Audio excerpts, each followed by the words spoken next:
Hello everyone, cooking with mom চ্যানেলে আপনাদের সকলকে স্বাগত জানাই। গরমের দিনে মাছ মাংস বাদে সবজিপাতি বানানোও একটা চাপের। সেটা আবার সবার ভালো লাগবে কিনা সেটাও একটা বড় প্রশ্ন।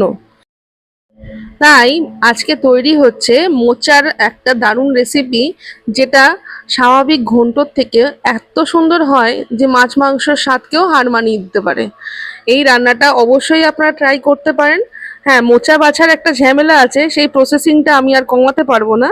তো মোচা বেছে কেটে নিয়ে এটা নুন হলুদ দিয়ে একটু সেদ্ধ করে নেওয়া হয়েছে। এরপরে আসি এর কারি বানানোর ক্ষেত্রে। কারি বানানোর জন্য আর কিছুই না, পেঁয়াজ, রসুন, আদা আর কিছু কাঁচা লঙ্কা একটু লাল ধরনের নেওয়া হয়েছে, এটাকে পিষে নেওয়া হলো। এরপরে কড়াইতে সর্ষের তেল দিয়ে দেওয়া হলো জিরে ফোড়ন। আলু ভাজার ভিডিওটা দেওয়া হয়নি, তবে আলুটা ভেজে তুলে রাখা হয়েছে। জিরেগুলো লাল হয়ে গেলেই দিয়ে দিতে হবে কিছু কাঁচা পেঁয়াজ। পেঁয়াজটাকে পাতলা পাতলা করে কেটে দিয়ে দেওয়া হয়েছে। মোটামুটি মাঝারি সাইজের একটা গোটা পেঁয়াজ পুরোটাই দিয়ে দেওয়া হলো। এরপরে পেঁয়াজটাকে লাল করে ভাজতে হবে। 2 থেকে 3 মিনিট লাগবে ভাজতে। ভাজা হয়ে আসলে, লাল হয়ে গেলে, এরপরে আগে থেকে বেটে রাখা পেঁয়াজ, আদা, রসুন আর কাঁচা লঙ্কার পেস্টটা দিয়ে দিতে হবে।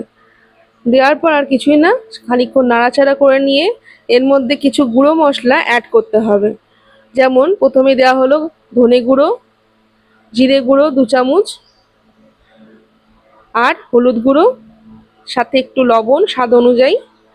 এরপরে দেওয়া হলো গোলমরিচের গুঁড়ো। সমস্ত কিছু দিয়ে ভালো করে মশলাটাকে কষিয়ে নিতে হবে। সবাই জানেন কষানো মানে তেল বেরোনো অবধি এটাকে কষাতে হবে। কষানো প্রায় হয়ে এসছে। এরপরে আগের থেকে সেদ্ধ করে রাখা মোচাটাকে দিয়ে দেওয়া হলো। দেওয়ার পর আর কিছু না, খানিকক্ষণ নাড়াচাড়া করতে হবে। 2 থেকে 3 মিনিটের মতন নাড়াচাড়া করে যদি প্রয়োজন মনে হয় তাহলে হাফ কাপ পরিমাণ জল একটু অ্যাড করতে পারেন। তার সাথে দিয়ে দেওয়া হলো আগের থেকে ভেজে রাখা আলুগুলোকে। এরপর সমস্ত কিছু দিয়ে আবারও ভালো করে নাড়াচাড়া করে নিতে হবে। এরপরে রান্নাটাকে ঢেকে কিছুক্ষণের জন্য রান্না হতে দিতে হবে। ওই আলুটা আর মোচাটা আরেকটু সেদ্ধ হবে আর মশলার সাথে ভালো করে যাতে মিশে যায়।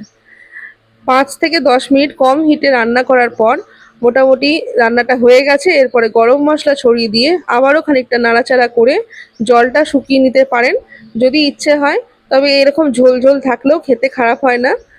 আর যদি মনে হয় তাহলে ঝোলটাকে শুকিয়ে নিতে পারেন। আবারও ঢেকে বন্ধ করে রাখা হলো গ্যাসকে। এবার পরিবেশন করুন গরম গরম মোচার ঘন্ট। এটা মোচার ঘন্ট বলবো না, মোচার কষা বলবো সেটা না, তবে মাছ মাংসর থেকে দারুণ স্বাদের হয় এই মোচার ঘন্ট। একবার ট্রাই করতে পারেন। তবে একটা বলে রাখি, এই ঘন্ট খাওয়ার পর সাধারণ মোচার ঘন্ট খাওয়া ভুলে যাবেন। ধন্যবাদ ভিডিওটা দেখার জন্য।